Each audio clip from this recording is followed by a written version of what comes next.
Hey everybody, it's Chris Aiken from the Classic Metal Show and the Aftershocks podcast. And I know you want to see this next episode, but right before we do it, just want to remind you that if you have an Amazon device, whether it's a TV or a Fire Stick or Fire Cube or whatever it would be, a Fire Box if you're old school, make sure you add the CMSPN to it. Just look up CMS Podcast Network on your Amazon device. Add the channel, and you will get every episode of all 4 shows for free right there on your TV. Make us part of your TV viewing every single day and night, all right? It's the CMS Podcast Network, cmspn.com, and it is now on Amazon. So get it, all right? All right, here's the episode you came to see.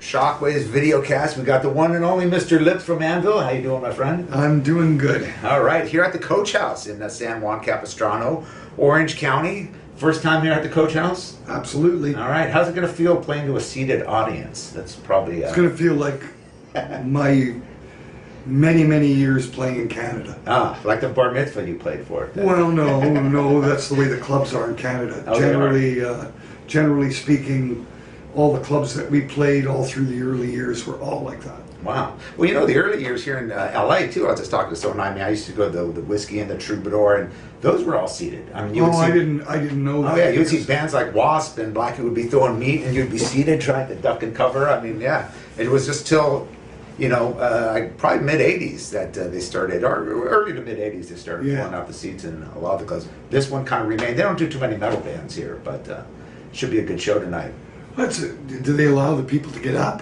Yeah, sure, we're going to get up, whether they allow us or not. I mean, like in our early years, like as an example, there was a very well-known club called the Gasworks, and in fact, that's where we eventually got our record deal, and that's where the company came down. With Attic? Yeah. And just as an example, and it's kind of an unbelievable story. Of course, we packed the place, right. And our early fans, like guys like Cut Loose, were there. Yeah. And Mad Dog, the guy who drinks beer through his nose. And one night, actually, they were there. We used to play week stints at this club. And Mad Dog got up from his table during our set and started losing it. Right. 3 bouncers grabbed him and beat him to a pulp. Oh, wow. Like basically really beat him up, cut him open. Oh, Jesus. And Sebastian Bach actually took him to the hospital. Oh, really? That's right. He was Canadian. He was. Yeah, because Sebastian used to also come out to our shows, and he was there that night. And when Colin got beat up, he drove him to the hospital. Wow. Well, the bouncers were real strict here, when like at the country club at the early shows in LA. Not to get off subject, but they, if people were slamming or stage diving, they'd throw you out and beat you up pretty good, and but after they just wait for it. Yeah. That's crazy. They're bullies, basically. Yeah. You wouldn't be a bouncer if you weren't a bully anyway, so. True. Yeah. But then, as soon as the thrash metal scene started and all that, they, a lot of those bands, they had to play outside LA and all different weird venues in South Central and go out to Tijuana to do shows and stuff, back in the for ANVIL, we haven't been down here. Yeah. We missed all of that. Well, I was going to ask you, because I was a longtime fan. I picked up the Hard and Heavy record right when it came out. I was a kid. I saw that album. It's like, yeah, look at this. Check these guys out. Picked it up. And that album was pretty readily available, because that was into all the new wave of British heavy metal and, all those, great bands. You had, Motorhead was out domestically, but a lot of the imports, of course, Iron Maiden was domestic and a few others, but, Angel Witch and Raven and all those that were on import. And, yours was a Canadian import. It's a little bit easier to find, and picked up that album and was totally blown away, and up through Forge and Fire, which I actually think is the best album. Love that album. ANVIL never toured the States. I mean, I know you did some selective shows in New York, but in Los Angeles, we never did. Why is that then? Because there was such a demand. We didn't have a record deal down here. Well, I mean, a lot of bands. Well, like I said, it was pretty well available here. I mean, a lot of people had that album, and you could have. It was all done on import into the States. There wasn't an agent in existence that would have booked us. Right. Really? That's surprising. We had no There's no tour support, no nothing. How are you going to do it? Well, how are you going to go 5,000 miles? No, it's who's paying for it? I know, but you see, bands like fellow Canadians, Exciter, they came down with Merciful Fate. Signed to Combat. True. Megaforce, I think that was Shrapnel at the time. Well, no, maybe it was Megaforce, I think that was. Yeah, you're right, they did have Loudness came down before they were with Atlantic. A lot of bands did come. Merciful Fate came down. We didn't come down to LA till we actually got signed by Metal Blade. I remember that when you played the Waters, I believe. That's right. That was Pound for Pound. Recorded our live album. Yeah. Well, I'm just saying that as a fan's point of view, because that was like, I know a lot of fans were going, where's Anvil, man? We want to see this band live, But it's good to see you. Yeah, fine. The past is the past, and you can't do anything to change it. Sure. The reasons that the things, the music business failed us. Brutal. Yeah. Brutal. That's basically what happened. We got signed to an independent record label, and greed is the name of the game. Yeah. The American labels were interested, but they wanted all our first 3 albums for nothing. Right. Why would the Canadian company who's gone into debt paying for these records want to give away the records for free? Now, to this day, they still haven't reissued that, or they haven't given it. I know you're doing a SPD, I believe, just reissued, or is reissuing like the Pound for Pound. But they won't be able to get the Attic stuff. The Attic stuff is lock and key. Wow. Gone because of the kind of record deal it was. Really? To begin with, yeah. I know you did like an anthology, which you put all those a lot of the older songs on. Yeah. So you just put out a new greatest hits, right? Yeah. Now that anthology was a licensing deal that we actually did with Attic. They charged us a bloody fortune. Yeah. It had really poor distribution. Right. You could kind of find it. Yeah. You know what I'm saying? It was one of yeah. those kind of things, and eventually, of course, the licensing deal went away. You used up. That's a shame. It's only man. good for a certain length of time. So we put out another one. Yeah. Well, cool. Now, what was the Canadian scene like back then? Back in the going into the late '70s, into the early '80s. We were a total anomaly. Well, there are so many great Canadian bands that really have, the musicianship from Canadian musicians. Long before, Sweden and all these other countries were known for great musicians. You of course had Anvil, of course, and, Frank Marino, Pat Travers, of course, Rush, April Wine, especially the guitar players, brilliant, musicianship, Triumph, Rick Emmett. Was that a big thing with was there a big a school or something for musicians? No, man. Basically in order to have gotten a record deal or anything like that in Canada, you had to be really extraordinary. So only the cream of the crop, only the cream rose to the top. Right. It basically is the way that it ended up. So very, very difficult to get anywhere in Canada. There's virtually no support for their own talent. Right. Well, I noticed a lot of bands during that era. A lot of people don't realize this from the late '70s on through the early '80s. Not only Canada, but in the U.S., they were really doing hardly anything for metal. And bands like Anvil had to go to England, as well as bands like Twisted Sister, Riot, YNT. Well, that's where we made our first. Yeah, because you had magazines like Kerrang and Art Shock from Holland and stuff that were very supportive. Where American, the U.S. and there was no such thing. Yeah. Metal didn't really happen in America till 1983. Yeah. Well, even when Metallica first came out, when they did the demos and all, they were getting all their press. England. Well, it's interesting because it's all the roads led to the same place. Right. It's interesting because Glenn is just reading Dave Mustaine's. I heard him in the background there. Yeah. And it's interesting hearing our distant relatives of what they went through, and it's and the same. It's all the same people. It's all the same players. Sure. Because that's who there was at that time. There was no one else. Yeah. So you wanted to come out in the United States. There was only one guy, Johnny Z. Right. Slagle. Slagle was, in my opinion, after Johnny Z. Yeah, really not quite as. He didn't have the finances, I think, that Johnny Z. Well, Johnny was. It was interesting because Johnny launched his his career by himself in a flea market. Yeah, the rock and roll heaven. On Route 18 in New Jersey. Yeah. And I guess it must have been just after Metal on Metal came out, and maybe a week or two before we went to England for our first time, that we got booked. Johnny booked us in the flea market. Oh, really? Yeah, that was his first show, and that was his first. Well, I didn't know this.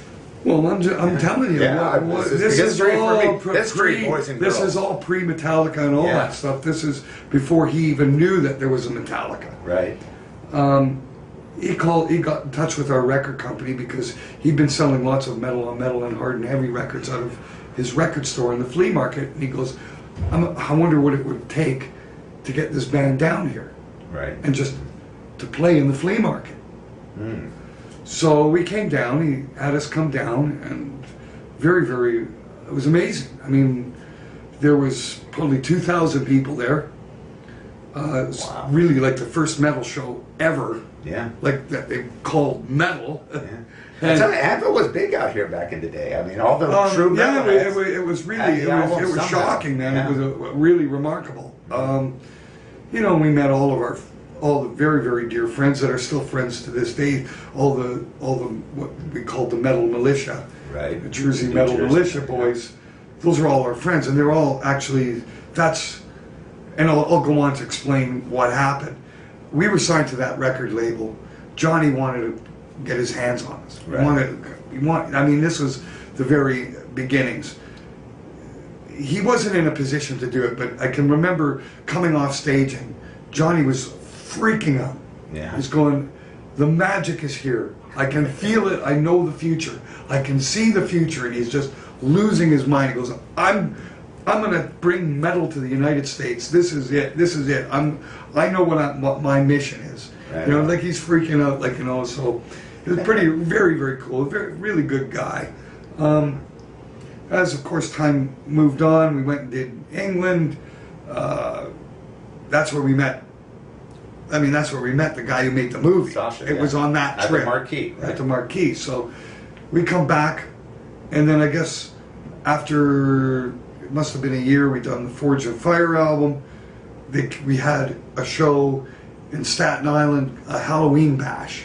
With Riot, Raven, and us. And you guys. Yeah. I remember reading about that. Jealous that I couldn't make the trip Yeah, out. Johnny calls me and goes, can you bring some extra cabinets? So there was a band, Kraken, that I'd been working with. Oh, yeah. Doing some record. I was producing some of their stuff. So I brought down... Very rare album. Good album, too, if you get your hands on it. I brought down the guitarist's Marshall cabinets with us so that the guys in Raven could use them. Oh, cool. And we went to play the show, and Riot had a really, really nasty road crew. And, of course, they were the big New York band, and we were the support bands. Right. We went on first.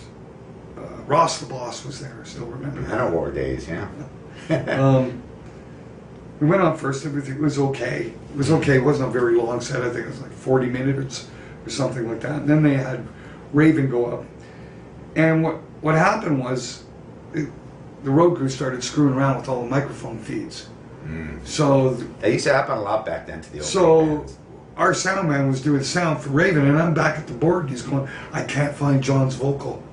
And he's like lifting all the faders. John the Gallagher. guy, yeah, he can't, like, they pulled the, you know, like there's a big snake in a big junction of where all the mics plug in, and the guy's just flip. Good luck, sound man. Yeah. And he doesn't know where. So poor. So a sabotage from the road crew. Yeah, oh yeah, it's just brutal.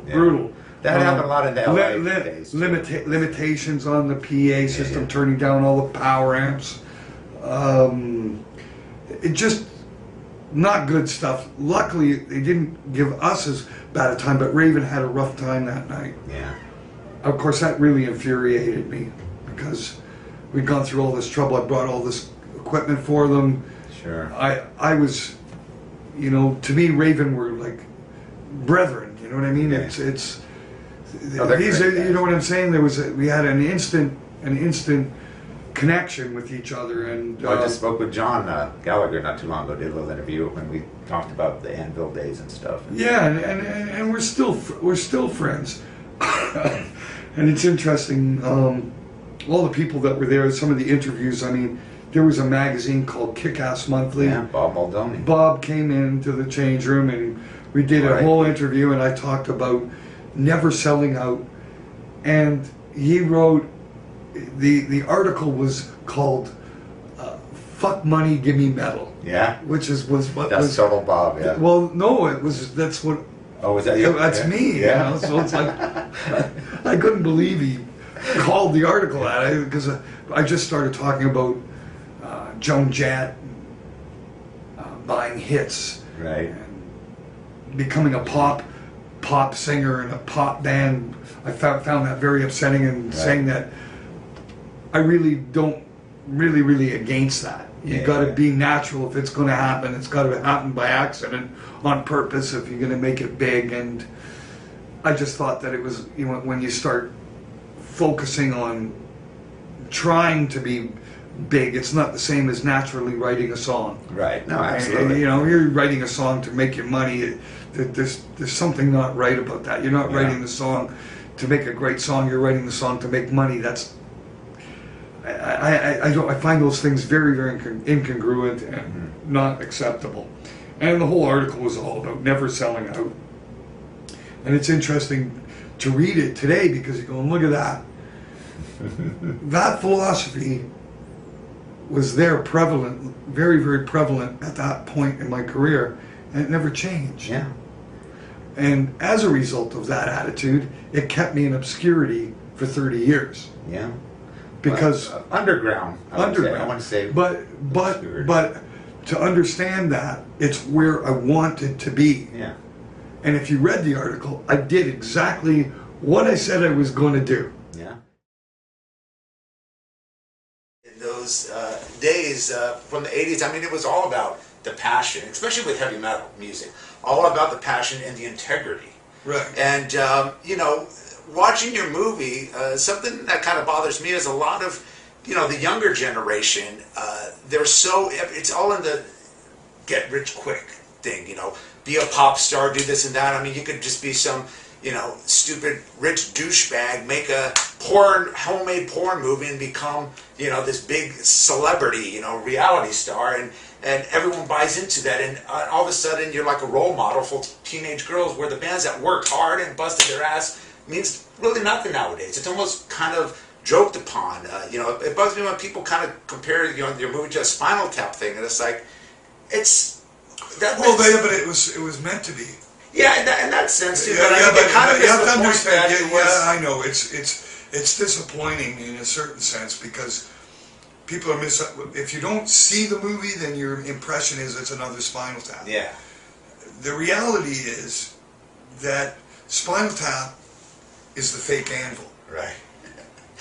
You know, we're not the real Spinal Tap. They're the fake Anvil. Right. Okay, that's really the essence of it all.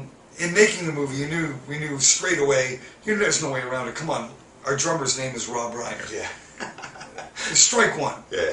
Okay. He directed. Yeah, it's a different Rob Reiner. Yeah, there's no way around it. You're making a movie about a heavy metal band. A heavy metal band that has not made it.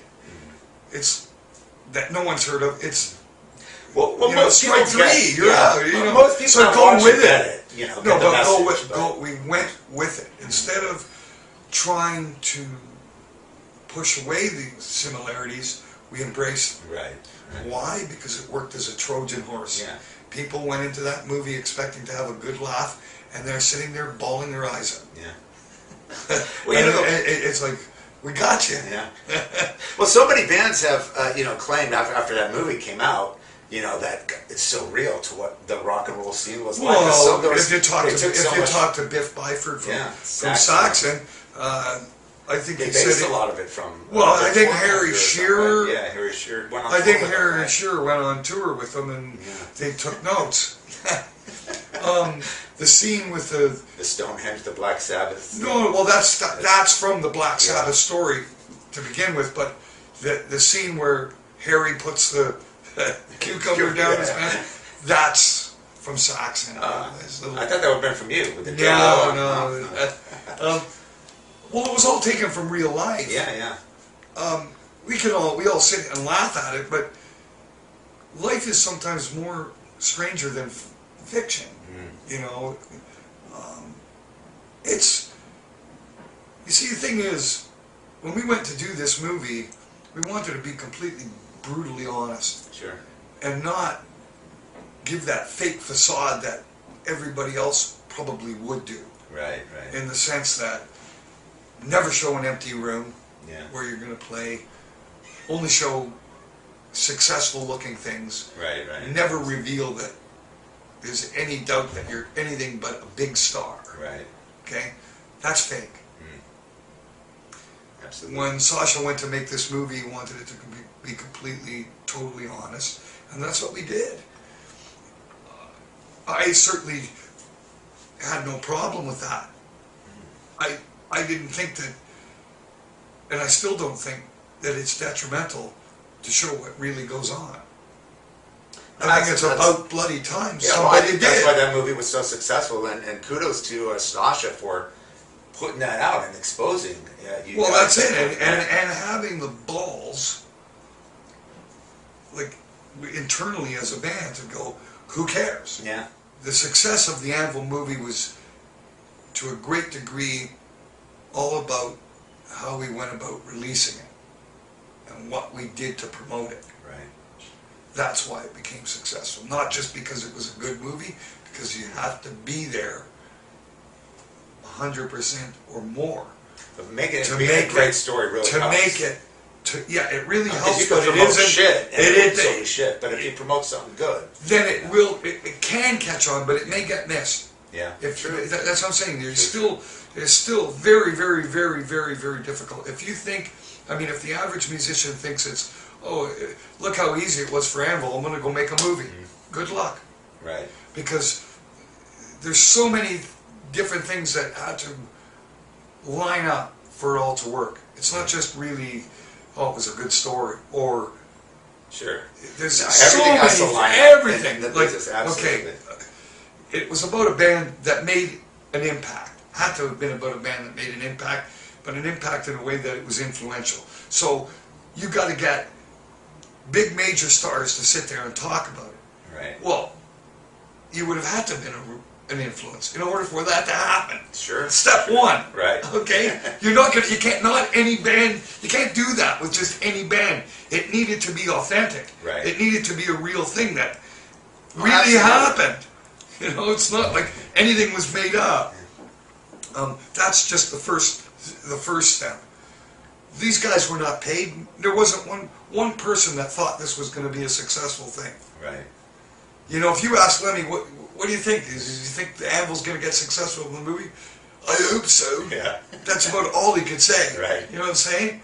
It's not like he didn't charge Sasha money to sit there and say, they're all good mates, they're all good friends. Right. You know. Well, no one really knew how big that movie was going to be. Well, that's what I mean. So everybody like, who came to play, so to speak, did it out of the kindness of their hearts and from a place that's authentic.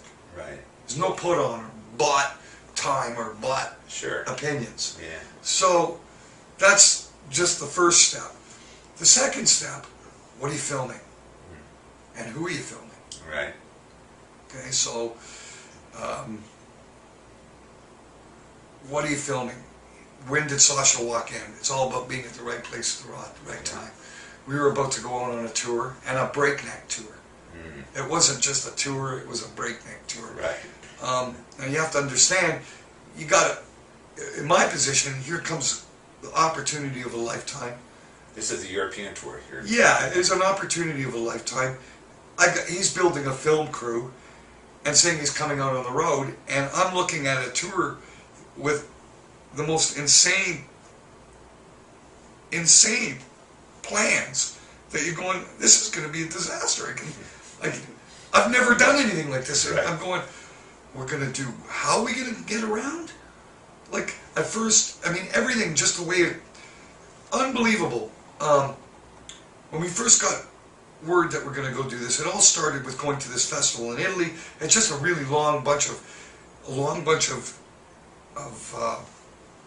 coincidences that are not really coincidences. It's when all the stars line up. Right. Is what really it's all about. We met this Tiziana there who put the tour together. She assured me she was going to get sponsorship and there was going to be a support band who was going to pay for a tour bus. I thought we were going to do a regular tour like we had done many times in the past, where you get a main booking company that brings in a tour bus. The support bands pay for the bus. We get all the we did very well. We've done very well that way. We go out and we have a tour bus. We do the tour. You don't have to worry about driving or getting anywhere. You're taken where you got to go. That's generally how we've always done tours in Europe. Right. Never knew of any other way. Yeah. She shows me an itinerary and she keeps telling me there's a tour bus, and then here we were. It must have been 2.5 weeks before we're supposed to leave, and she's telling me there's no tour bus. We'd have no transportation. How are we doing this? So.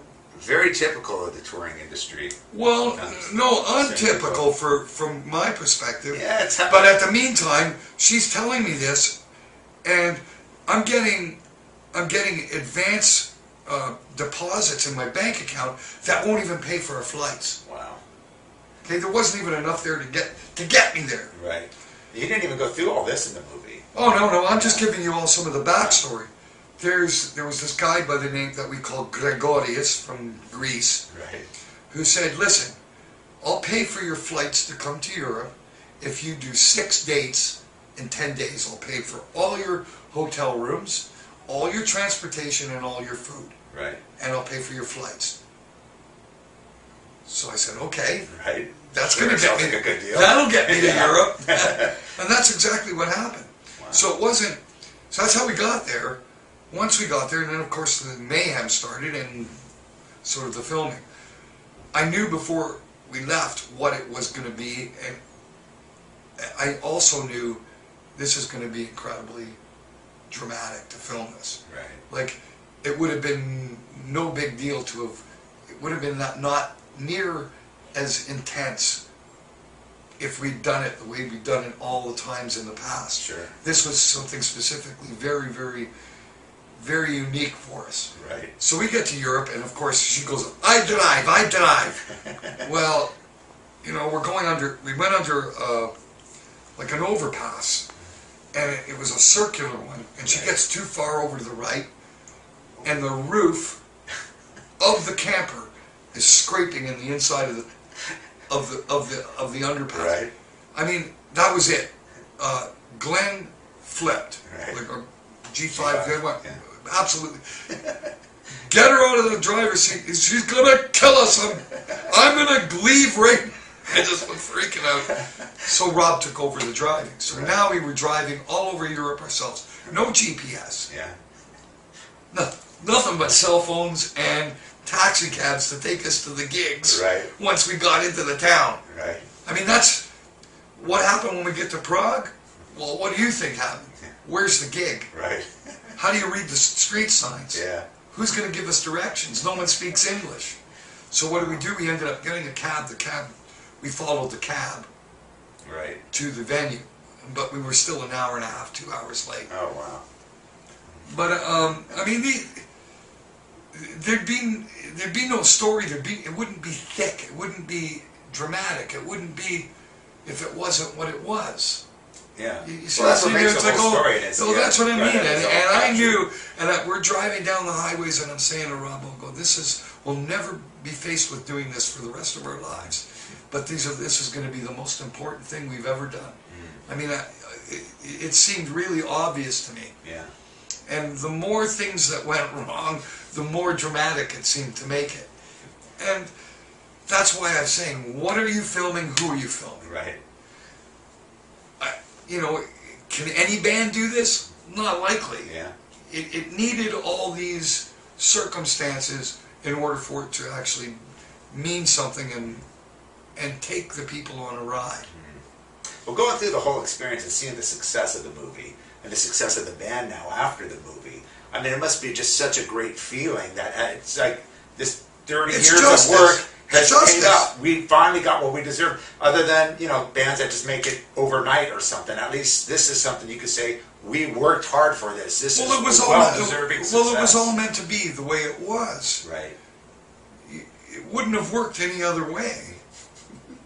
You know what I'm saying? And I that's why I don't go, it should have happened earlier. No, it wouldn't have worked earlier. Right. This made it all right.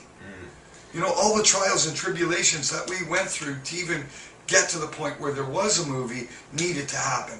The music business needed to fail Anvil so that we would be underground and stayed underground for 20 years. Because every year. Yes, and it was success. It was success. But that's the point. You never gave up. You kept putting out records. You never slowed down. No, as much as people want to say you weren't successful, I'm sorry. You can put a band together and never record a record. Right. Okay? Most don't. Yeah, well, that's the definition of success. It's not all just the financial success. No, man. Success is being able to do what you want and get away with it endlessly. That is success. Sorry, that's just the way I see it. Okay? And yeah, we're not Bon Jovi, but never wanted to be. Right. Come on, give me a break. That's not what we're about. That's never what we've been about. Like I said back in Bob Meldownie's magazine, Kick-Ass Motherfucker. Yeah, fuck money, give me metal. I was in the underground and proud to be, and that's where I was comfortable.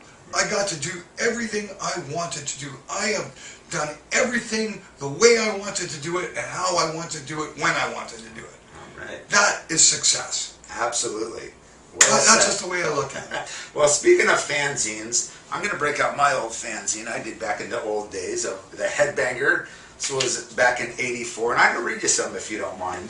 Something that was, we did a lot of stuff on Anvil. This was the 8th issue. And I started about the same time, Bob Maldoni and Metal Mania and all the others. And there's a article, speaking of Sasha and that infamous Marquee show, one of my writers, and they were just all metalheads, friends of mine, they went out to England and reviewed the Marquee show on August 30th, 1983. Right. And I'll just read you a little bit. About 10:30, the Mad Foursome came crashing on stage, tearing through a mad rendition of the instrumental March of the Crabs. Headbangers began slamming about in the band as the band immediately ripped into Mothra. In the crowd, bodies flying, heads a banging, lips a screaming. On stage, the same furious activities were taking place. Anvil are the definition of a true heavy metal onslaught. Bound in leather, chains, locks of long hair, they executed a ravaged set of material from all 3 albums. This was just after Forge and Fire, obviously. Right. That's actually that's the second time going to the Marquee. The reason I'm reading this is I remember you made a point of saying, I believe in the movie, sorry, I have to throw on my reading glasses here, sign of old age. You talked about so many people, you know, like Sasha, that are now successful in the business, but so many major record company people and all these people that were into Anvil back in the day. And you know who wrote this article? A guy by the name of Ron Lafitte. I don't know if you're familiar with him. He went on to manage Megadeth, and then he went on to be the vice president of Elektra Records, the vice president of A&R for Elektra and Capitol Records, and he currently, didn't you tell me, Carl, he's currently managing Alicia Keys or something now? He's at Red Light, now he's at Irving Azoff's. So there you go, what you said companies. is absolutely true, and there's proof right there. That, you know, all these, you know, tons of people were Anvil fans back then. And people Yeah, but you know what's disheartening is it didn't help us. In any now, real was it because way. you were tied with Attic at the time that, because, you know, I'm surprised that, you know, like a management company like Q Prime or something like that wouldn't have picked up the band. Was it the problem? Well, actually, they did. Part Did of they? Q Yeah. Prime did. That was David Krebs. right? Derailed our entire career. Oh. That was the More news. went to I never heard about the this. went to the chopping block. Yeah. That's where we really went to the chopping block. Oh, wow. It was really fucked then. Yeah. Well, you know, yeah, there were people that big in the business. I mean, Ross Helfand went to David Krebs, the guys from Kerrang, and you know, and Sure. David goes, "Okay, I'm going to sign the band." So great, beautiful. We were signed to Attic Records. He went to a number of the major labels, and they go, "Yeah, we'd love to sign the band. We want the first 3 albums for nothing." Right. Yeah, sure. Now, what That's was Attic? gonna Was fly. Attic because they didn't? What other bands did they have? I know it was a Canadian. Well, one. yeah, and they had Triumph. Okay. Oh, it was Triumph on Attic. Yeah. Oh, I didn't know that. So there was no money being offered to Attic Records to pay for the first 3 albums. Right. In other words, give me them and we'll make the money off it, and then we'll use that money to finance Anvil's future. Right. And Attic's going, and what about us? How do we get paid back? Right. Well, then we're not going to sign it away. Wow. And that was the end of it. But I'm sure now. David couldn't get us a record deal without the 3 albums being thrown into the mix, and that was the end of it. Now, the album was obviously licensed throughout Europe, then, right? And Because Case Wessel's Roadrunner. Roadrunner was Al Mayer's best friend, Right. Oh, so that's why. I got you. So we were on Roadrunner. But you can have Roadrunner put it out here in the Road, States. that wasn't. They didn't have a But label. they were a smaller label here, yeah. They didn't open up Road Racer, which was their American thing, Right. till after the fact. Anyway, they didn't really exist, I think, till '84, '85, and the deal that Al had done with Case was only for Europe, so it wasn't going to go through Road Racer. Right. Okay, I got you. so that was a dead end, and then it was all on our own. We were all on our own from that point on, Right. having to pay for our own albums. But I'm not. Don't misunderstand me. I'm very proud of what we did. Oh, absolutely. You know, I mean, it's quite a to be able to career. pick Look at up that to be able on to it pick up the pieces and not get signed to labels and not to be managed and just do it all on your own for 30 years, and then finally what has happened. So it's all good. You know, there's no bitterness. I never begrudged, you know, the success of the bands that, you know, like, certainly not Metallica. You know what I'm saying? When Johnny Z brought Metallica, he couldn't get us. Right. You know, there's a point where Johnny Z and David Krebs are sitting in our change room, and they both want the band. David wouldn't work with Johnny. Johnny wouldn't work with David. That fell through. Couldn't go with Megaforce. Right. So that went down the toilet. We stayed with David Krebs. David Krebs couldn't get us a deal. We got shelved from 1983 to 1987. Yeah. Most important 4 years of heavy metal. Absolutely. And we got pulled right out of the stream. Yeah. And that's what really happened.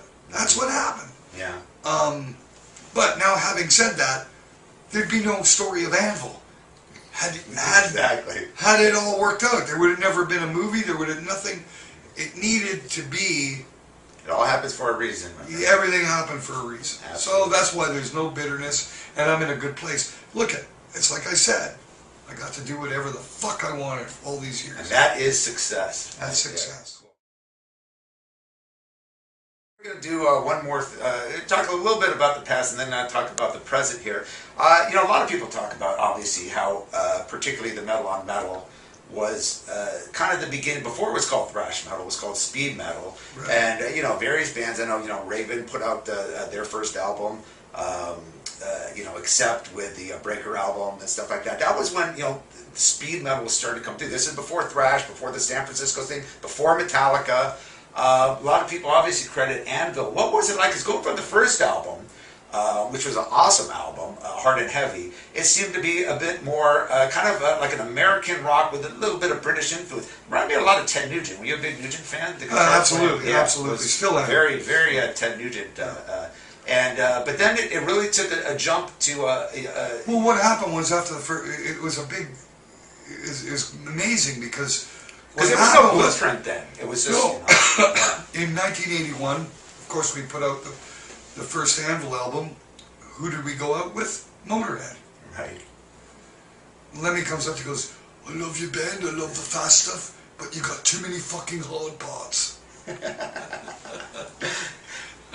Well, Well, you said a great quote, and I think this was in Kerrang! Magazine. I remember reading as a kid, because when I was doing this fanzine, I did a lot of the Metallica, Megadeth, Slayer when they first started. I seen a lot of these bands playing the clubs, doing cover songs and stuff. And once it became thrash metal, after say Kill 'Em All came out, like I said, that became the blueprint for the thrash metal. It's all the San Francisco bands, and all these other bands, they wanted to be like Metallica and did that. What you did was prior to that. And I remember reading something, like I said, I think it was in Kerrang! Probably around that time where after Kill 'Em All came out and Slayer came out with their first album, Show No Mercy, it was all about being the fastest. Everyone was talking, well, we're faster than this, we're faster than Slayer, we're possessed, we do this, or violence, or this, every destruction, we're the fast. It was all this big argument, and then you came out and said something.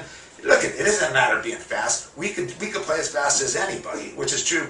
And then you said it's also about being heavy, and some of the slow stuff we do is the heaviest stuff ever. Which I agree. I mean, Forge and Fire has got to be one of the all-time heaviest riffs ever. And I was saying, thank God somebody is saying that, because that's the stuff I was into. Slow, heavy, and then you can do some fast stuff. You have the diversity.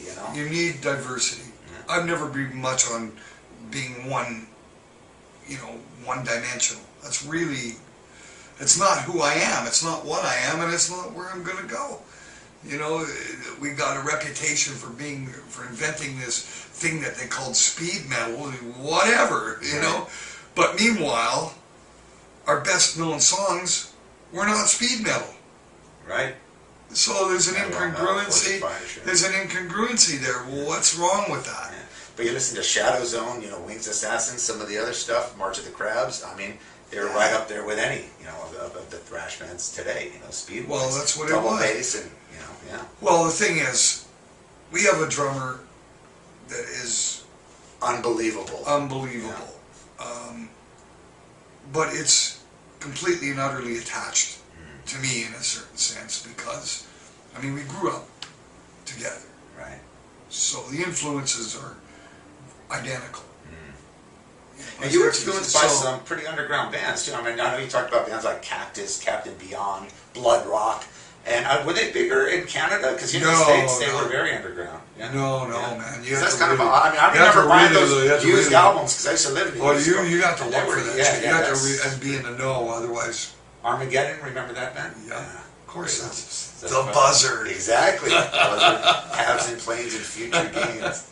Basking in the White of the Midnight Sun. Yeah. I was a kid buying all that stuff up, and then Anvil came around, and then it was all the new wave of British heavy metal, and that was it for me. It was like, forget all the 70s stuff. It's all about, that was a real, they called it the new wave of British heavy metal. Really was a new wave of heavy metal. You had the Canadian bands, you guys, Exciter, Riot. We came at the end of the British thing. Well, it was 81, so it was going through.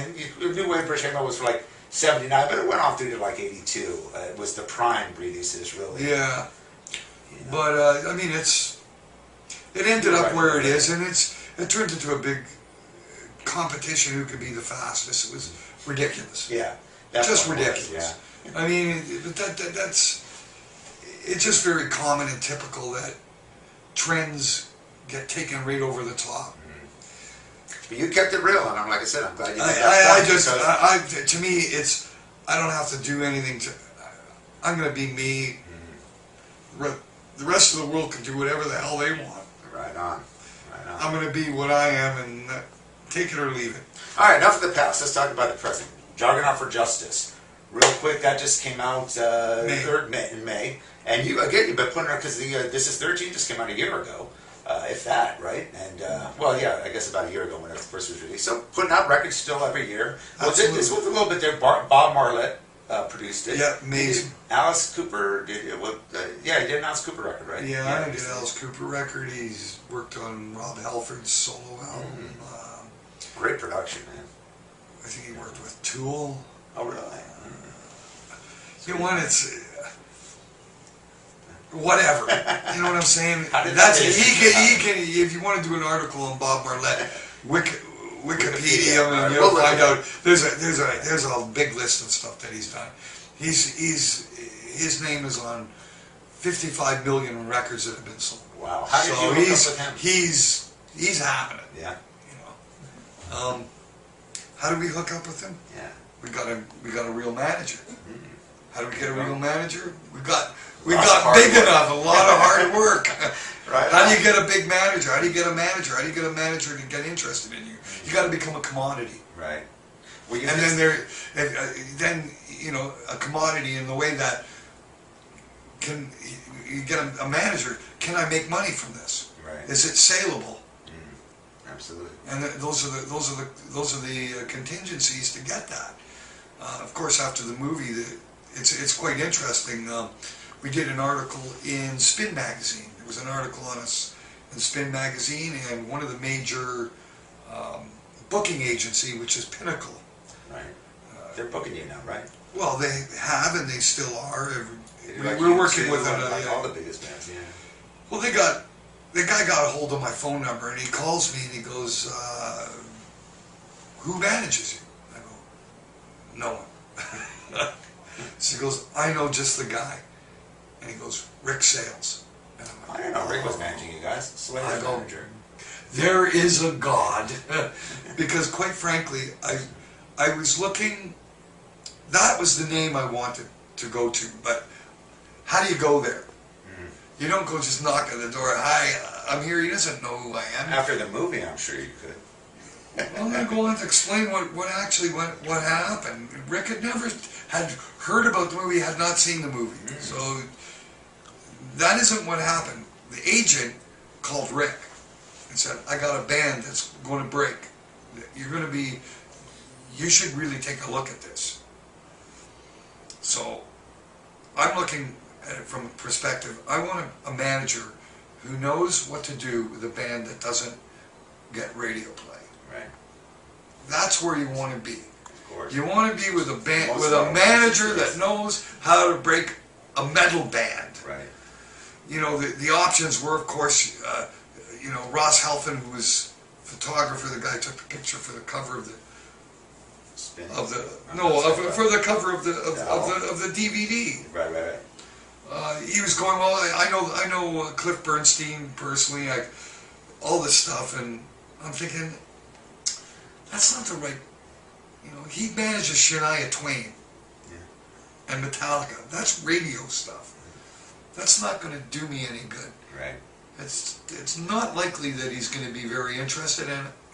Quite frankly, he's going to have his plate full. Sure.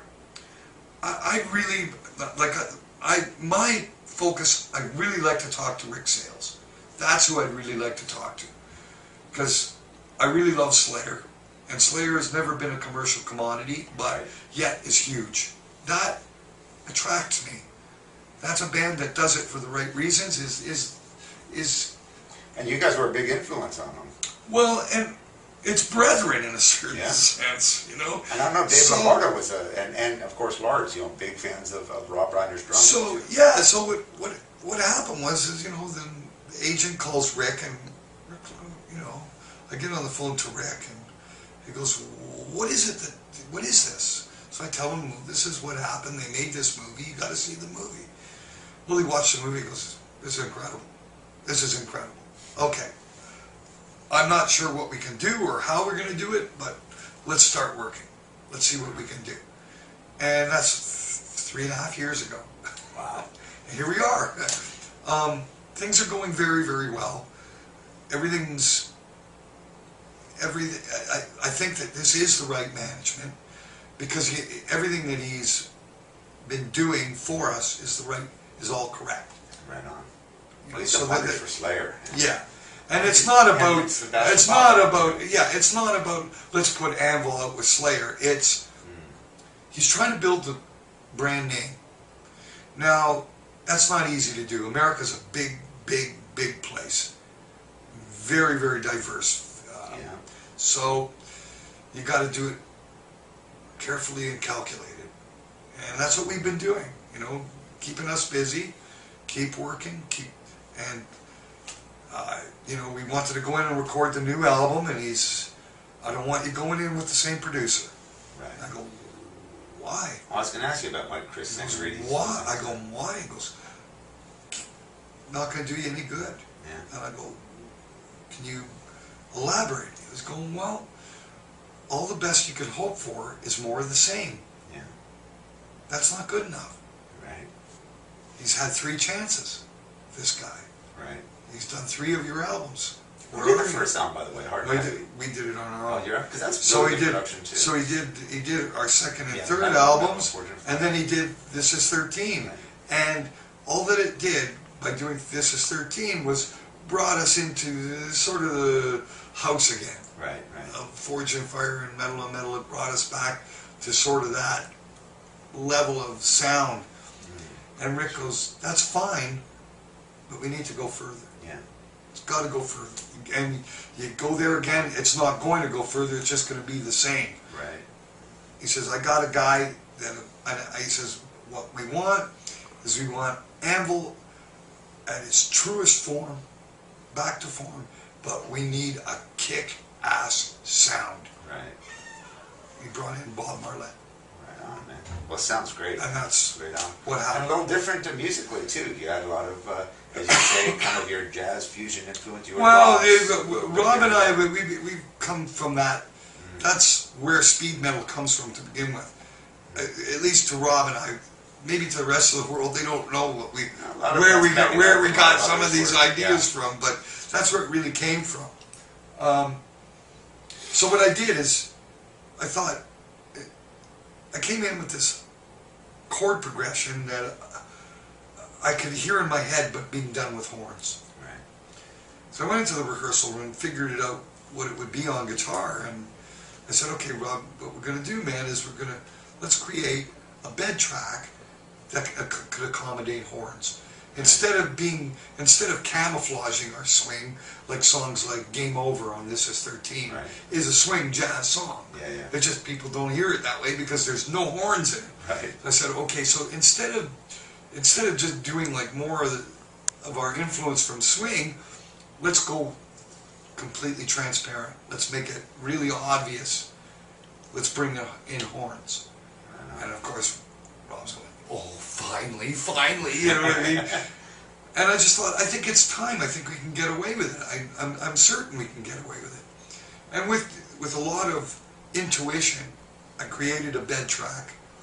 So we finished up all the bed tracks, and all the singing and everything. And I went home. I'm finished all my recording. There's no horns on the song. Right. So I get home. Bob calls me. Goes, "Where do you want them horns, Lips?" So I explained everything to him on the phone. I said, "But we need a solo section for the horns, and I'm not sure how or where it fits, but it's got to be there, right?" Right. So 3 days later, he sends me the recording, and I literally, I couldn't breathe. Wow. I was so blown away. You have to understand, for a musician, creating something that no one has ever heard before Right. is what you're really trying to do. Yeah. I mean, That's progressive. that is hitting the center of the bullseye. Absolutely. That's what that is. Yeah. I mean, you can keep aiming, you can keep shooting, and you can keep trying to do it, but you're never going to, very, very, very, very seldom in your career are you going to, "I hit it, I got dead center, I did it." This was one of those moments. Definitely. Well, it definitely shows on this album. So, Definitely. you know, it is unbelievable. Never heard anything like that before. Speed metal done with horns. Never heard it before. Absolutely. And it works. Absolutely. Because, of course, it's part of our melting pot. It's our little world. Who could do that? You need Rob Reiner. Yeah. You need that drummer. Yeah. And you need a guitar player who understands what that is. Most guys in metal bands don't listen to that shit. Well, again, you've been together since you were kids. Yeah, so you know, if anybody was going to do it, it was going to be us. Right. But until we did, that's the thing. But you made it work, which is But I true. made A lot it work. of bands could say, "Well, we're going to add this, we're going to do You can't. and this and all and You this can't and fusion," just- but it doesn't work. You guys. No, made I come heard together it. You see, to the make it thing work. is that you have to understand. I heard it before it was there, Right. so I knew it would work. Yeah. I could hear it in my mind's ears. You know what I mean? I could hear it done. Right. But when I finally did hear it done, that's why I couldn't breathe. It was so surreal because it's like, that sounds exactly what I expected it, but even better. Because it's real. Right. You know what I'm saying? It's one thing to imagine it, and then it's another thing, it's coming out of the speakers, and it's like, wow. Right on. It worked just the way I expected it. Wow. So, I mean, these are extraordinary things for me. As far as being successful, that rates us at least creative success. Creative success in the top 10, no doubt about it. Absolutely. So I'm looking forward to the next record. What are you Well, gonna we'll see. come on there? Who knows? I don't know. We'll see what happens. Well, let's talk the tour. You got about a month to go for the remaining of this tour up through December. Then you're off the rest of the year, right? I know you're doing the Keep It True Festival in Germany. Yeah, we're doing 3 or 4 weeks with Saxon. Oh, right on. In Europe, and we'll be back down here in the U.S. in the new year. Now, I know you did. You mentioned going out with Saxon. You did a few shows with AC/DC.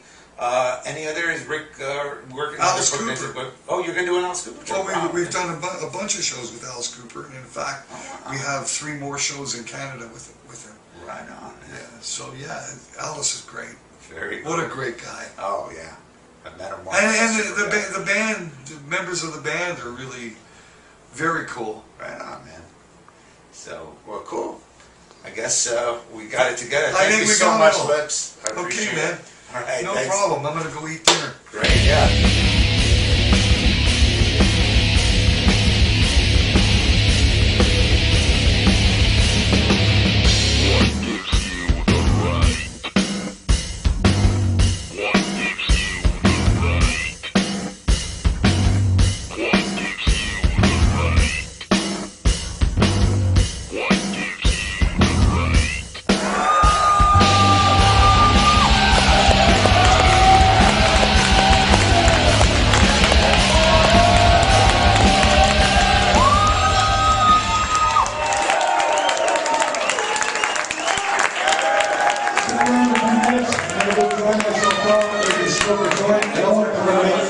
Friends with everybody, shake their hands.